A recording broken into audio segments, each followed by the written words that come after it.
Okay, good morning po mga kapatid. Ako po si Brother Boy para po sa ating Take 15 ngayong umaga ito. Bago po tayo dumako sa ating pagbabasa, manalangin po muna tayo. Okay, let's pray. Father God, in Jesus' name we come before your holy presence, O God. We thank you so much, Lord, for this day, Lord God, that you've given us, O God, to be able, Lord God, to study your word. We thank you, O God, for your Spirit, O God, giving us wisdom, Lord God, to understand, O God, your word. We thank you so much, O God, that you have, Lord God, grace, Lord God, to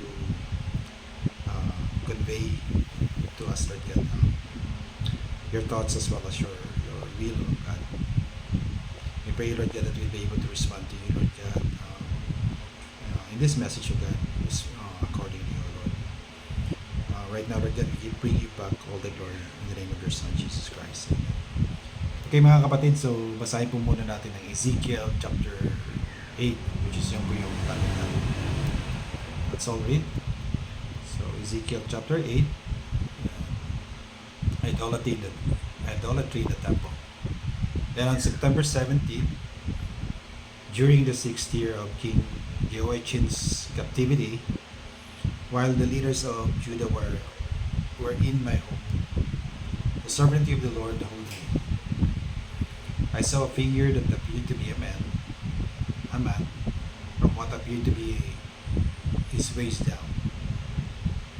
He looked like a burning flame. From waist up, he looked like gleaming amber. He reached out what seemed to be a hand, and he took me by the hair. Then the Spirit lifted me up into the sky and transported me to Jerusalem in a vision from God. I was taken to the north gate of the inner courtyard to the temple, where there is a large idol that was made the Lord very jealous. Suddenly, the glory of the Lord God of Israel was there, just as I had seen it before in the valley. Then the Lord said to me, Son of man, look toward the north. So I looked, and there to the north, beside the entrance to the gate near the altar, stood the idol that had made the Lord so jealous. Son of man, he said, do you see what they are doing? Do you see the detestable sins that the people of Israel are committing to drive me from my temple? But come, and you will see even more detestable sins than this. Then he brought me to the door of the temple courtyard, where I could see a hole in the wall. He said to me, now, son of man, dig into the wall. So I dug into the wall and found a hidden doorway. Go in, he said, and see the wicked and detestable sins they are committing in there. So I went in and saw the walls covered with engravings of all kinds of crawling animals and detestable creatures. I also saw the various idols worshipped by the people of Israel. 70 leaders of Israel were standing there, were Jasaniah, son of Shaphan, in the center. Each of them held an incense burner, from which a cloud of incense arose above their heads. And the Lord said to me, Son of man, have you seen what the leaders of Israel are doing with their idols in the dark rooms? They are saying the Lord doesn't see us. He has deserted our land.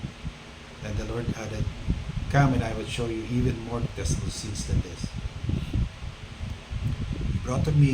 He brought me to the north gate of the Lord's temple, and some women were sitting there, weeping for the god of Tammuz. Have you seen this? He asked. But I will show you even more detestable sins than this. When he brought me into the inner courtyard of the Lord's temple, at the entrance to the sanctuary, between the entry room and the bronze altar, there were about 25 men with their backs on the sanctuary of the Lord. They were facing east, bowing low to the ground and worshipping the sun. Have you seen this, son of man? He asked.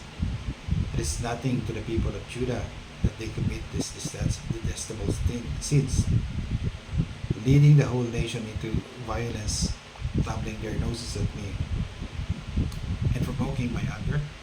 Therefore, I will respond in fury. I will neither pity nor spare them. And though they cry for mercy, I will not listen. napansin. Amen. So, mga kapatid, itong chapter Ezekiel is parang uh, pinakita kay Ezekiel ni Fahrenheit lahat ng mga sentimiento niya sa sa mga anak niya, which is yung Israelites po. So, bali dito ang daming mga idolatrous worship na nagpo-provoke sa Panginoon. At sabi, they turned the Lord to jealousy, parang gano'n. Kumbaga, sa lahat ng ito, ang reason nila is hindi naman sila nakikita ng Panginoon. So, bali, dito sa ating pag-aralan, or dito sa ating binasa, makikita po natin na iisa lang talaga or mga puntong makikita po natin is yan, ang number one na nakaka-provoke talaga kay God to anger is yung mga pagsamba po natin sa mga Diyos-Diyosan. So, or pagsamba ng mga Israelites sa Diyos-Diyosan. So, we can relate that to our lives these days. Kung tayo din is considered na anak ng Panginoon, pero are we also practicing detestable things like this, yung mga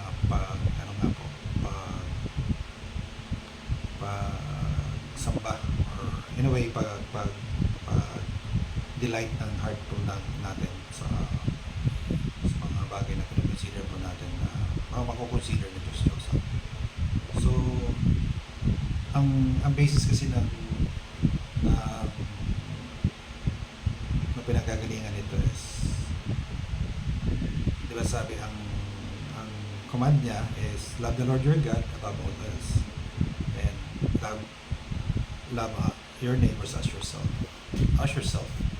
So, mga kapatid, ang nangyayari is baliktad. Mas mahal natin ang sarili natin than our neighbors, and even than God. That's why nagkakaroon po tayo ng mga practices na ganyan po.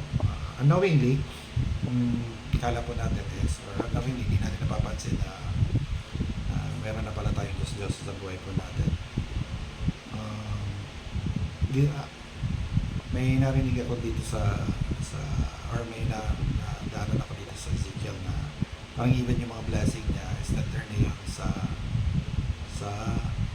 idol ng Israelites. So somehow, gano'n din sa atin. Ang mga blessing na binibigay sa atin ni God is na-turn natin into idols din sa buhay po natin. So yun po nakakalungkot. Siguro, this is a wake-up call for us to check ourselves, check our hearts kung if we still prioritize the Lord, if we still delight in Him. Siguro, somehow ako rin is guilty ako dito sa message na to. Actually, there are times na nauuna natin yung mga earthly things or earthly concerns po natin, and least priority na natin si God at times. Siguro, hindi ko naman nila lahat. Siguro, parte ako po is guilty po ako sa area na yan. Pero, it's about time na to make the necessary adjustment dito sa situation po natin. I remember some message like this, one point na sinasabi ni God is, or ni Lord Jesus, we need to approach the Father with the identity of our Lord Jesus Christ. So paano po natin gagawin yun? We need to understand na si Lord Jesus Christ, He delights in the Father dearly. Sobrang pagka-delight niya kay Father God. Even yung inuuna niya yung gusto ni Father God over sa buhay niya or sa sarili niya. Remember yung sinabi niya na nung na-crucified po si Jesus Christ, sinabi niya na if you can take this cup away from me, you can take this cup from me. Yun ang prayer niya. But sabi niya, but your will be done, not mine. Parang ganun. So, ibig sabihin is mas ino-honor ni Jesus Christ yung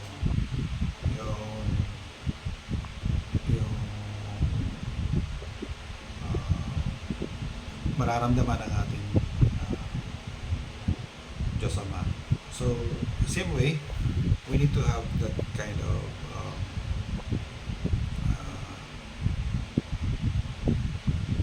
heart. We need to have that kind of objective and priority sa buhay po natin. Siguro nga sobrang kailangan natin na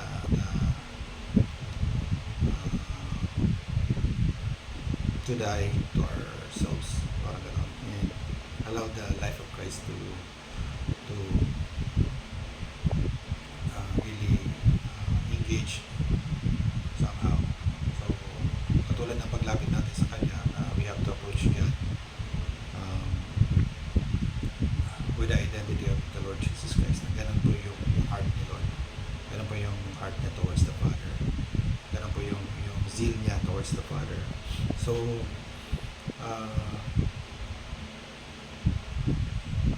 kailangan ganun din ang kaya kung pwede natin emulate somehow. Sana magkaroon tayo ng effort na gawin po yun.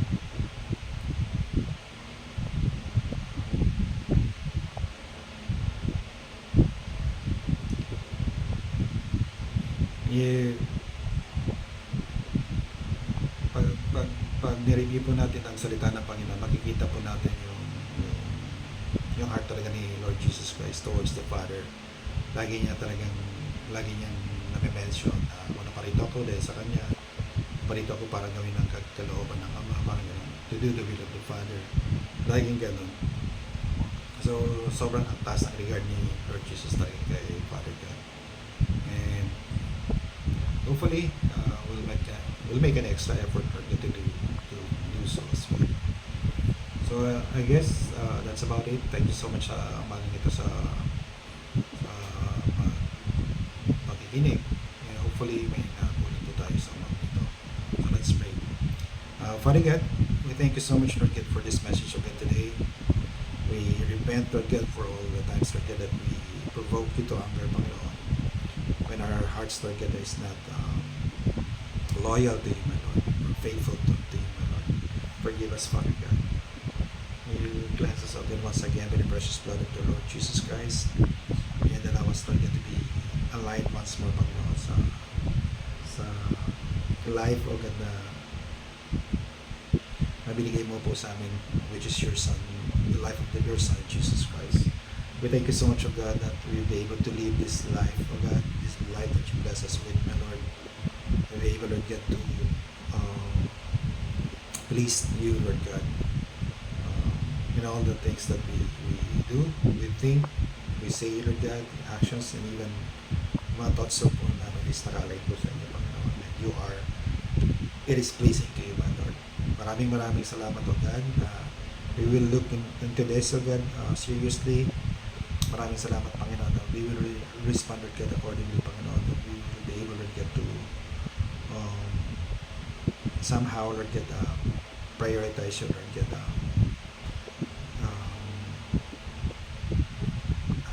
moving forward.